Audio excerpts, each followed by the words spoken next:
we all know that skill level is becoming more and more important in the sport, right? And so as a 4-0 player, I want to play, but I also care about who I play with. I'm not necessarily going to walk over to the local park and jump in an open play anymore. I want to play with people at my skill level and get really good competitive games in.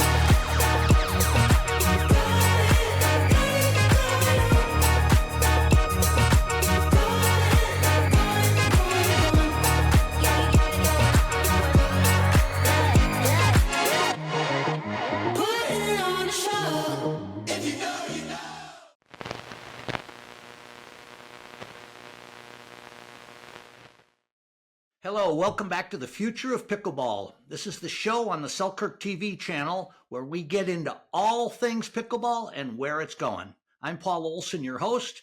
Got a wonderful guest today. Got a guy named Max Ade from Pickleheads. Max has got some cool stuff going on. I can't wait to get into it. Max, how are you doing today? Doing great, Paul. Appreciate you having me on.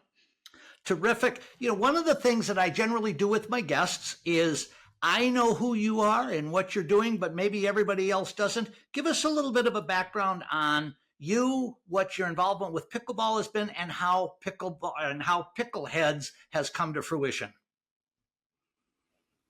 Yeah, so I'm Max. I'm one of the founders of Pickleheads. We are a technology platform that connects players with one another. And a lot of people know us as a court finder. We were one of the first court finders on the scene. And now we're the official court finder of USA Pickleball and the Global Pickleball Federation.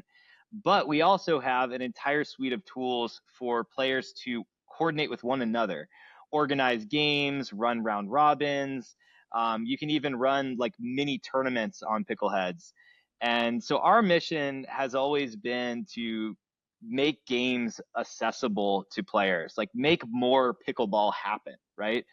And so we're all about helping players find games, find other players to play with, and get out on the court. Very nice. Now, when you describe that, I talk to a lot of people in the technology space. I've been excited to get you on because technology seems to be a real driver in pickleball right now. Is your product and your platform, is it more oriented to the individual or the facility or a combination of both? Well, we absolutely started out as being completely oriented to the individual, purely like a consumer app for pickleball.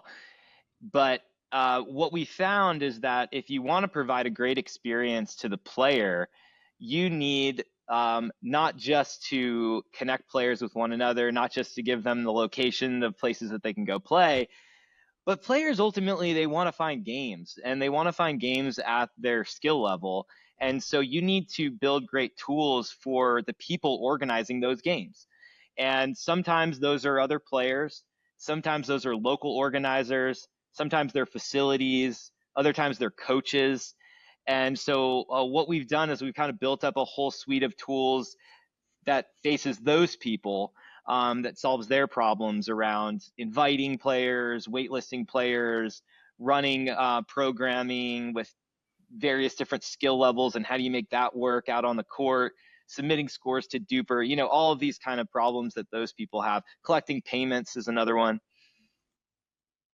So one of the things that I find is really helpful sometimes in these is describe to me as a player yourself, or if you were guiding me, what would be the perfect application where Pickleheads would showcase itself the best to me as a 4-0 pickleball player? Yeah, well, this is a great example because I am probably right around a 4-0 pickleball player. So I think the best way to showcase our tool is we all know that skill level is becoming more and more important in the sport, right? And so as a 4-0 player, I want to play, but I also care about who I play with. I'm not necessarily going to walk over to the local park and jump in an open play anymore. I want to play with people at my skill level and get really good competitive games in. And so on Pickleheads, I can do things like set up a group, invite players at my skill level to that group. I can create a session and then search for players at my skill level in my local area or at places that I play at, invite them to play. And then when I get out on the court, I still may have a range of skill levels, and I can actually run round robin formats that optimize for that. So instead of just randomly pairing players with one another and needing to have exact numbers of players that are exactly the same level, I can be a little bit looser with that. And I can show up on the court, with 12 people or 13 people. It could be an odd number. And maybe it's 3-5 to 4-5, and I can run around robin where you win a game, you get a little bit of a harder game. You lose a game, you get a little bit of an easier game, kind of like a responsive test or something like that. And so these are the kinds of things that we're doing to sort of innovate on the rec game. I think that that's so on point. One of the things that I see a lot, I travel in the pickleball space quite a bit, is finding that group. How does somebody go about getting on your software? How do they engage with Pickleheads to become part of this? And what do they do? And do they have any costs in this? Yeah, that's the great thing. I mean, our tools are completely free for players. We're, in fact, actually, all of our tools are free at the moment.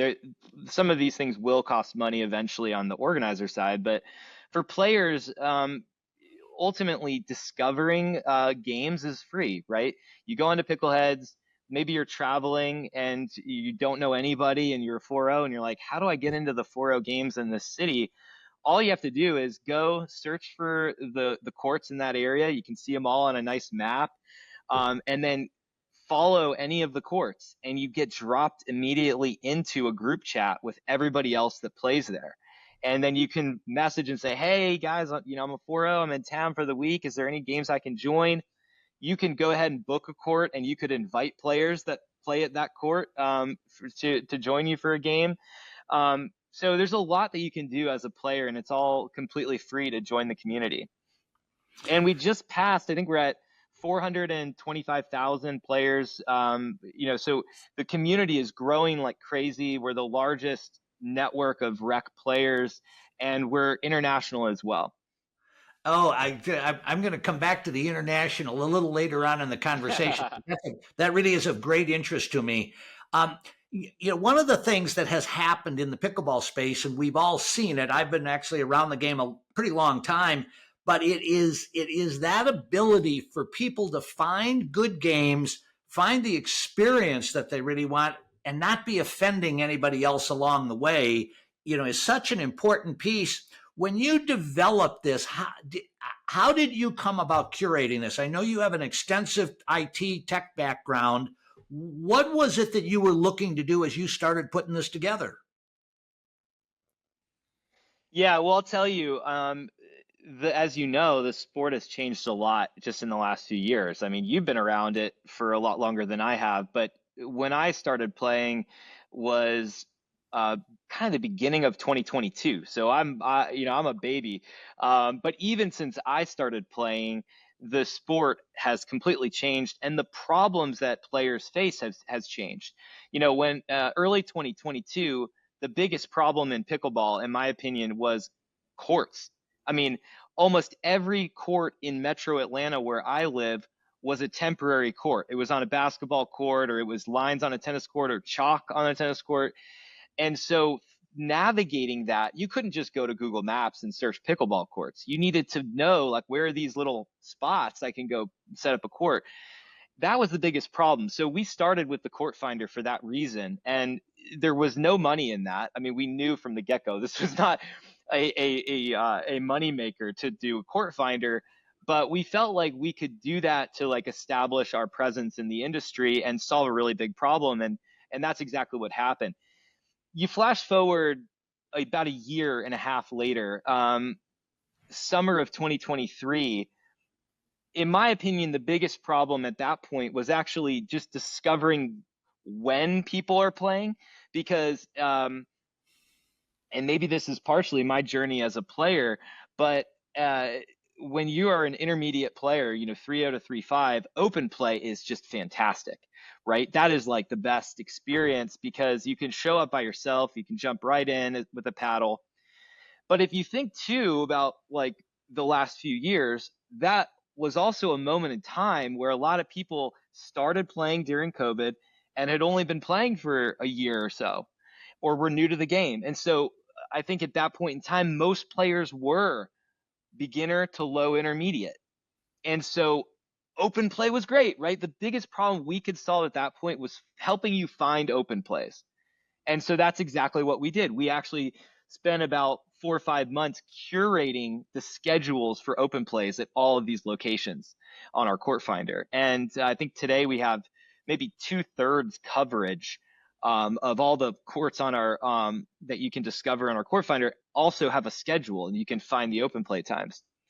But as you're alluding to, people are getting more and more picky about who they play with. And I think this is a natural evolution. All those people, that huge group of people that started playing in those last 2022, 2023, they've been playing a few years now. And pickleball players play a lot of pickleball. So when you're playing 4 or 5 times a week, you're going to get really good, right? And those players are leveling out of the open play experience. They're becoming very insulated and only playing with their group that they trust will provide a good competitive experience on the court.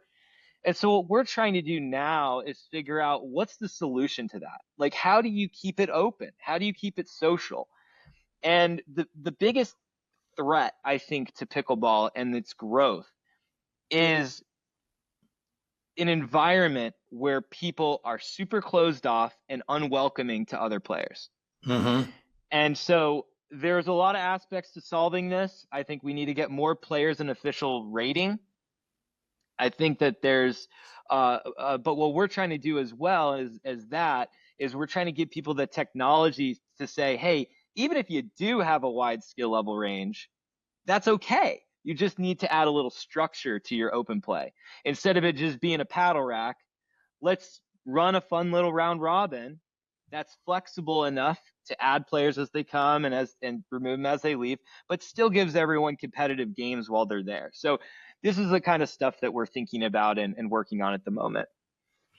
When you're in that and you're really hitting the max question in the game, and that's how to give each individual the optimal playing experience that they're looking for. That's really been the driver of pickleball. How do you, or is there any part of Pickleheads that allows or enables facility operators to help curate their court utilization, using courts, that type of thing? Does Pickleheads help them?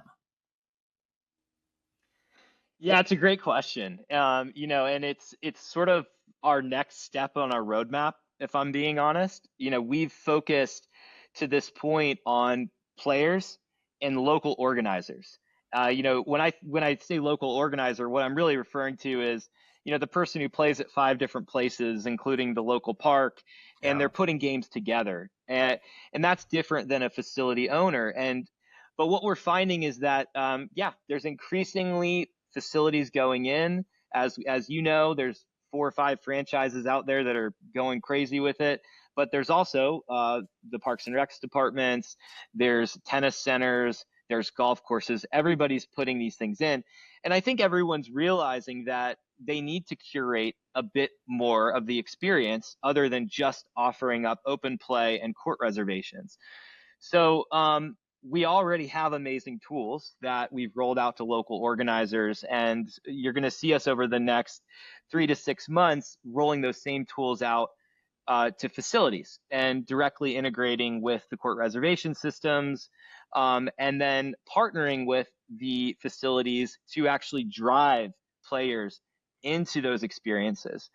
Because, as you know, there's players that play at a bunch of different locations in the area. They may not be a member at your facility, but if you've got unused court time, I think we are the perfect platform to help you fill that.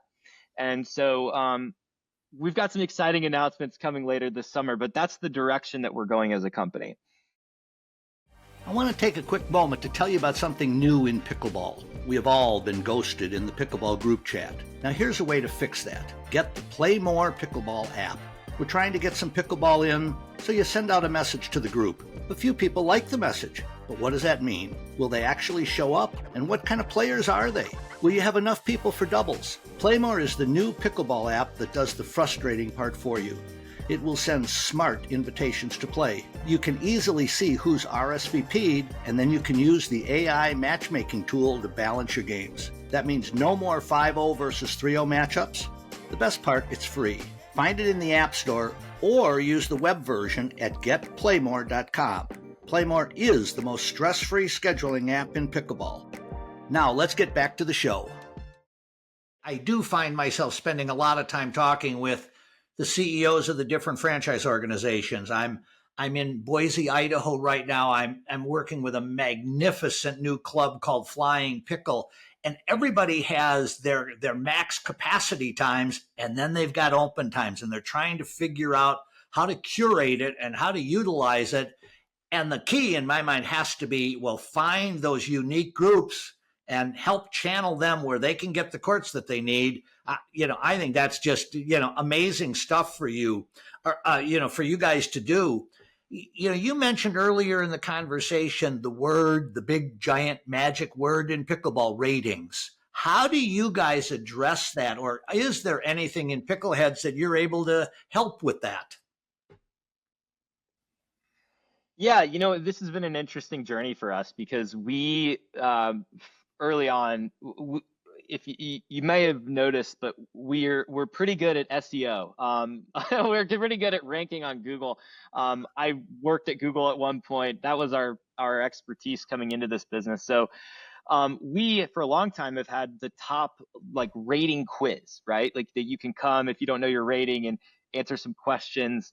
We had about 50,000 people take that quiz over the last year. And so we know, and we've known for a long time, that there's huge demand from players to just know what their rating is. And for a long time, I think there was a two-horse race in terms of ratings. To be honest, I think Duper at this point has a big lead in ratings, in adoption, in data partnerships. They're plugged into every platform. They have the pickleball brackets data. So I don't see anybody unseating them. And so from our standpoint, we need to figure out how to get more people an actual Duper rating.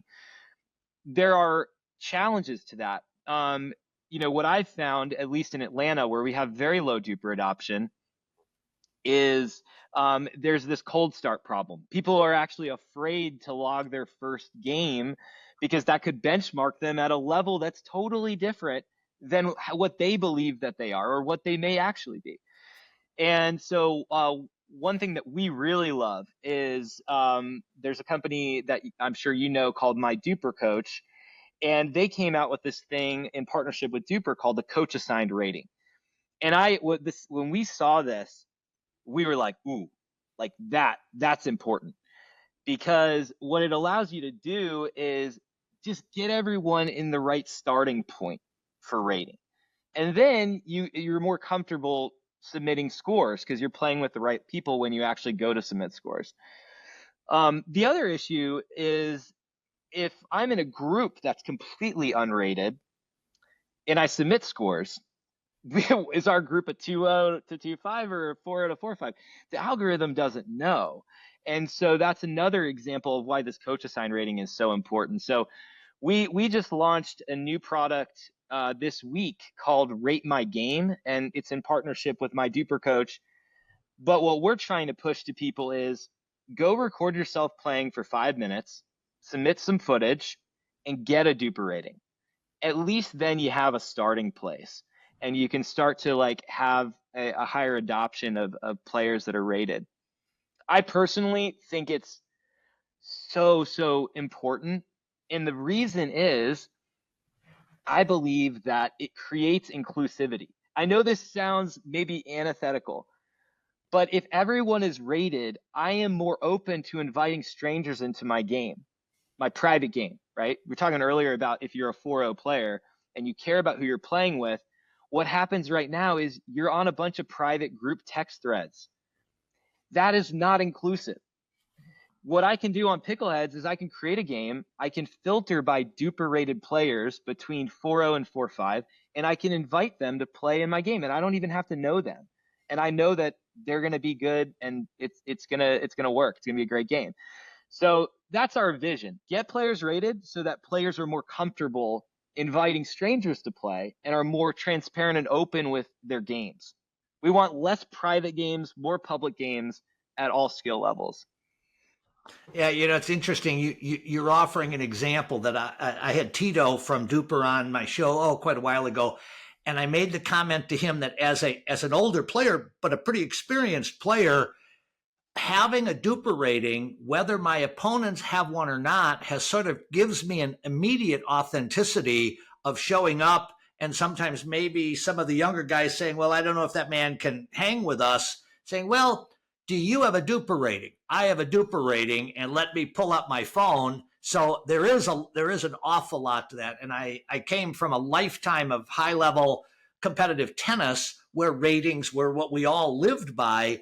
And I hope you're able to kind of, through Pickleheads, promote the idea that this is just part of the culture of pickleball. This just makes everything easier and better for everybody. And I've told many of the mid-level players, you want to get rated because that's the only way you can begin to demonstrate you're improving. Your skill set's going up. I just hope that Duper begins to get to a point that they have everything is recorded. So if somebody on Pickleheads is going into a match, part of the whole experience is, okay, we're done. Let's turn our scores in. And just every time you do it, you turn your scores in. And like a miracle, people are going to find that. I didn't mean to take over. I'm sorry. Forgive me for No, injecting too I, much. I completely, I couldn't agree more, right? And part of the problem is if you only have 5 games in your Duper history, and your Duper is at a right above a threshold that gets you into the games you want to get into, you're scared to submit scores because you Right. submit a few bad scores and it's going to go way down or way up. But the solution is submit more scores. If Exactly. you submit 5-6 scores a week, then it doesn't matter. It's going to level out at the right level. And so I've actually been running weekly Duper events at my club, which is new Dill Dinkers here in Atlanta, purely to get as many games for all the players at my level there, so we can get those reliability scores up, and it doesn't matter as much to submit scores. Um, I think it's just so important. But I will say, Paul, one thing, which is that I think part of the issue right now, there's a couple things happening. I think that the self-reported scale is diverging from the Duper scale. And let me explain what I mean by that. Okay.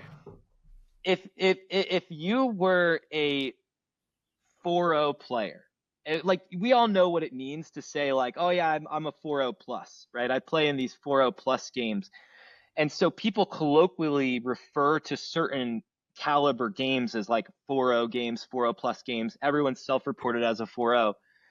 And the problem is that if you get your Duper and it says you're a 3.5, that is like with your identity as a player.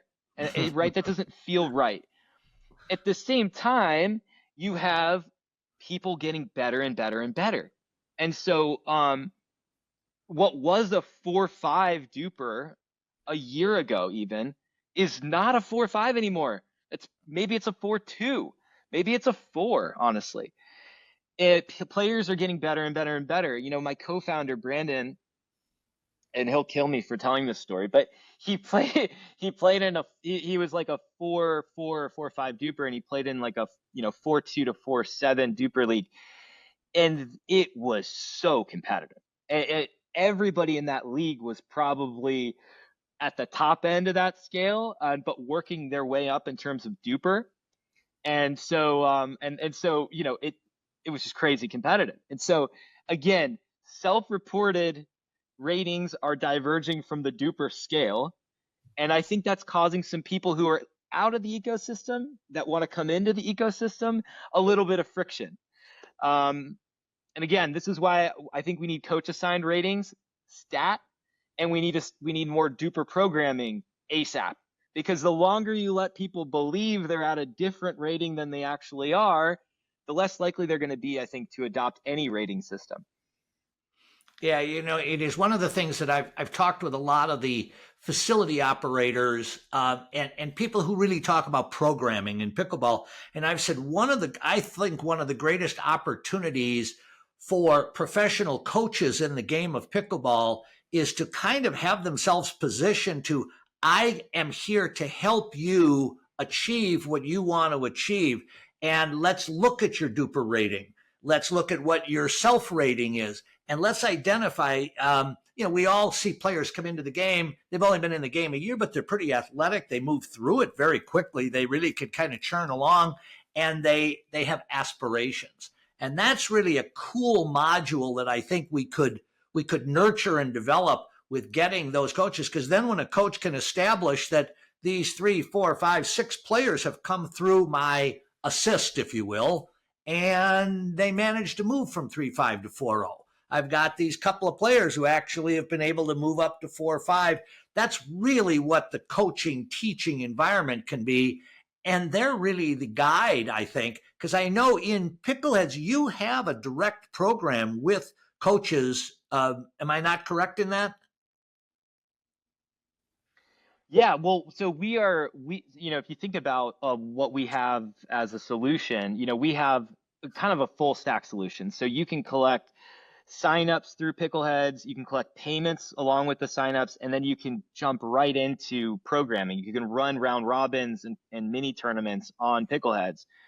So as a result, we are very much aligned with coaches who want to run programming that aren't necessarily facility owners that need a full stack solution. They don't have court reserve or pod play or play by point as to collect payments and things like that. So we are heavily leaning into coaching.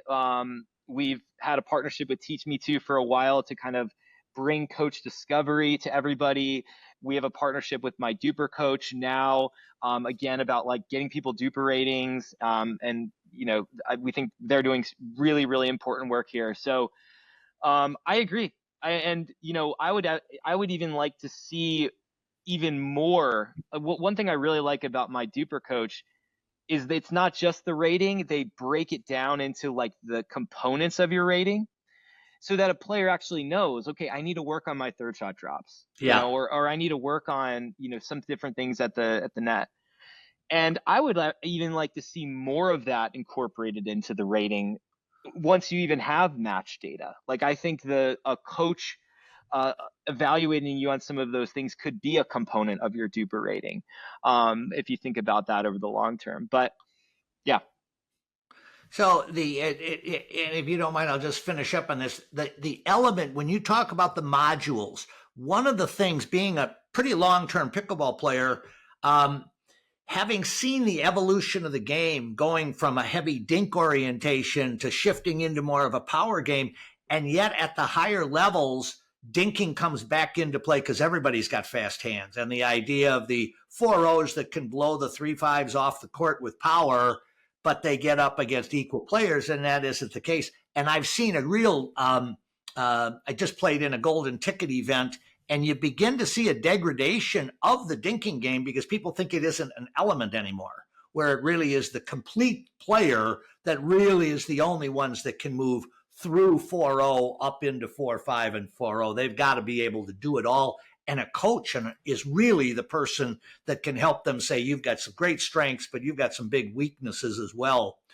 As we're touching on this, there's something that I want to talk about with Pickleheads is I know you have a direct relationship with USA Pickleball and with the GPF. Tell me how that works and what you're doing with them.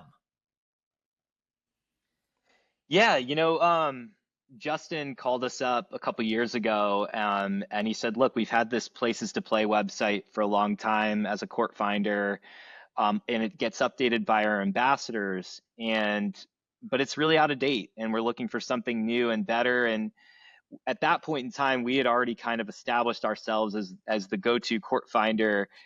Um, and if you think about it, our data source is we have our own research team, and then we have submissions from users that actually say, hey, that court just converted, or here's a new picture of that Sure. court. So we have those two data sources, and what they bring to the table is the ambassador network, and they have the real on the ground knowledge of what's coming in and what the schedules are, how those are changing and that sort of thing. And so when you put all those three things together, it just becomes a really great resource for players. And so that's what we decided to do. It's been a little bit over a year now. It's gone really well.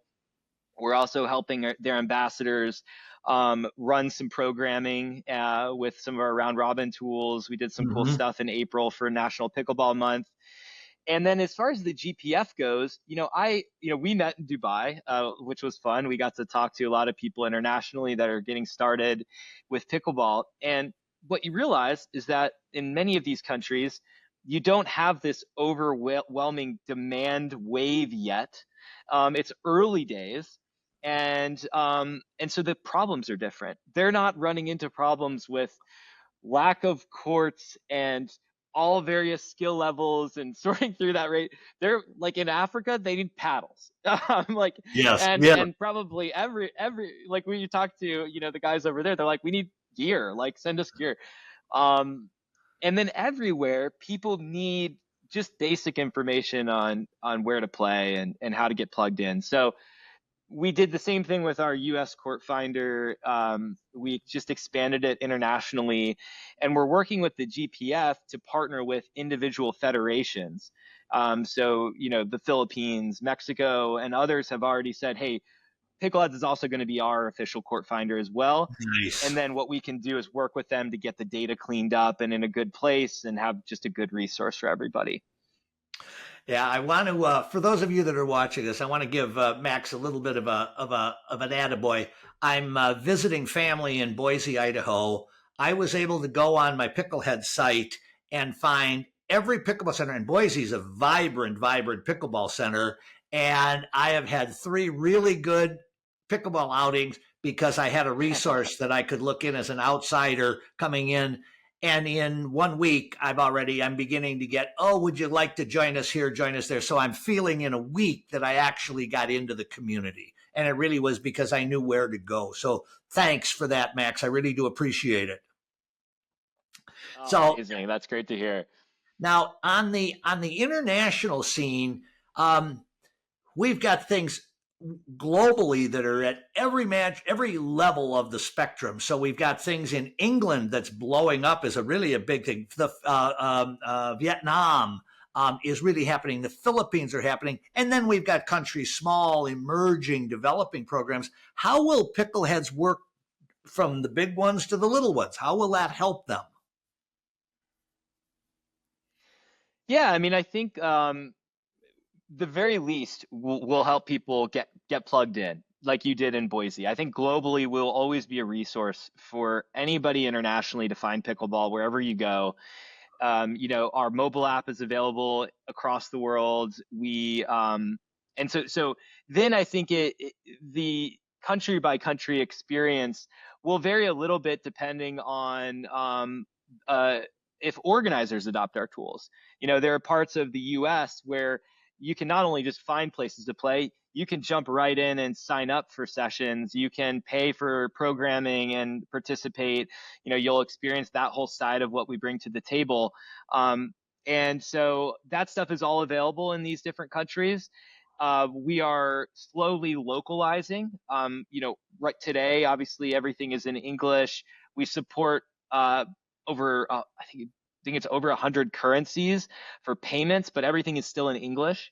And so there's some work to do, I think, to make it like truly useful in some of these places. We'll get there. We'll for sure get there. But yeah, that's kind of our vision. Internationally, we want to see the game grow. We see no reason why pickleball won't be as big internationally as it is in the US.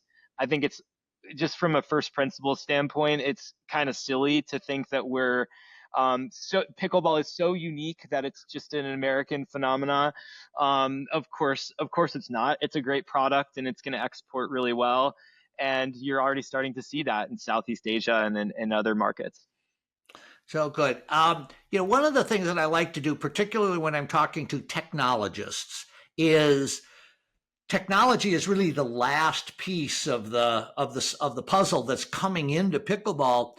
As you look out into the future, 2-year future, 4-year future, what do you see? Both what you'll be able to do, but what other technology may contribute to the experience for a contemporary pickleball player?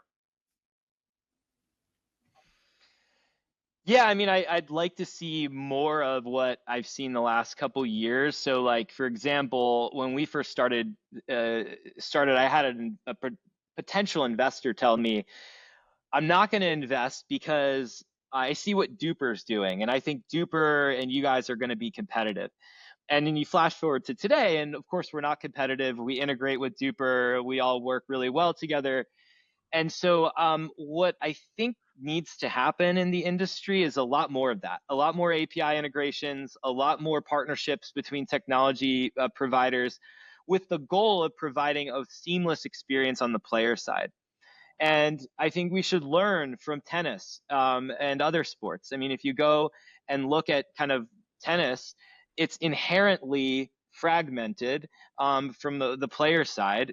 Depending on what tennis center you go to, you've got to download a new app or sign up for a new website just to book a court.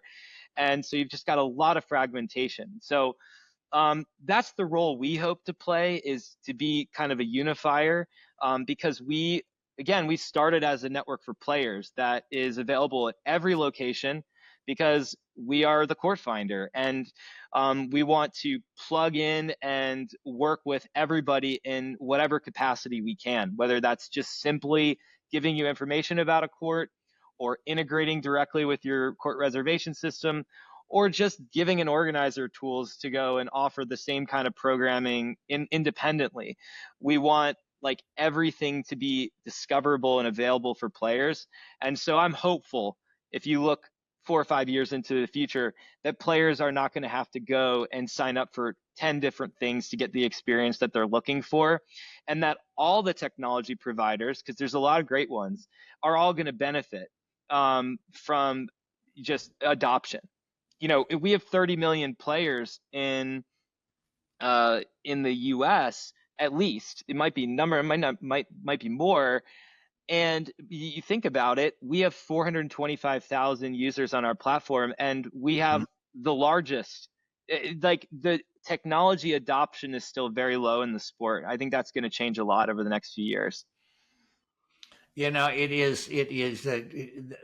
really is, you've hit on something that I spend a lot of time talking with people about.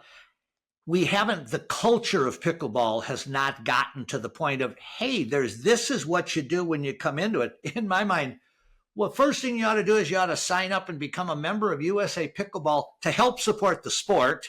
And then what you need to do is there's these tools that you can get into this thing and have your network, your friends, your pals be this enormous number of people, and it's readily available for you. Here, let me show this to you. And I think when we get our sport to that point where the technology, I'm hoping this happens, the technology becomes the tool to make all of the things that those of us live in this space understand. It's cool, it's fun, it's social, it's exercise, it's all of these things. And there's an easy way to become integrated into the community. So we're going to depend on Pickleheads to be the leader in that. I want you to drive that, Max, and make that all happen. Is that Oh, doable? that's our goal. Yeah, that is absolutely doable. It's what we're working on. And, I think at the end of the day, it's a much better experience to use technology that's built for pickleball than it is to use something that's built for multiple sports, or even something that's just used generally as a communication tool. Right. And there's a lot of reasons for that. One of which is the level thing you brought up earlier, just being able to do things by skill level. So I'm hopeful um, that we can get people to move into a pickleball only ecosystem of Yep. technology, because I think that's where we're going to see that the community's actually like thriving on technology. Yeah, that's something that I see quite a bit as I talk to leaders of the international community, where they see and they envy the enormous explosion that's happened in America and Canada, and they want to replicate it. We're so much further along in being able to help them with that today than we were even 2 years ago. And mostly it's the technology is now in place to be able to say, come on, the water's fine, jump in. It's all right here ready for you to go. I haven't been to Vietnam yet, but my understanding is that the culture of pickleball in Vietnam is so vibrant that it's off the charts. Well, if that can happen there, England had their first over 1,000 player tournament. The first time outside the United States an event has ever done over 1,000 players. That's earth shattering to me. The world's adopting what we're doing, and you're trying to do things to help make it simpler and easier for them to maximize what we did at a grassroots level here and inched along and are now blowing up. Max, I want to say thank you so much for joining me today. Everybody watching, let's make sure everybody knows, how do they get in touch with Pickleheads? What do they do? Give us the commercial.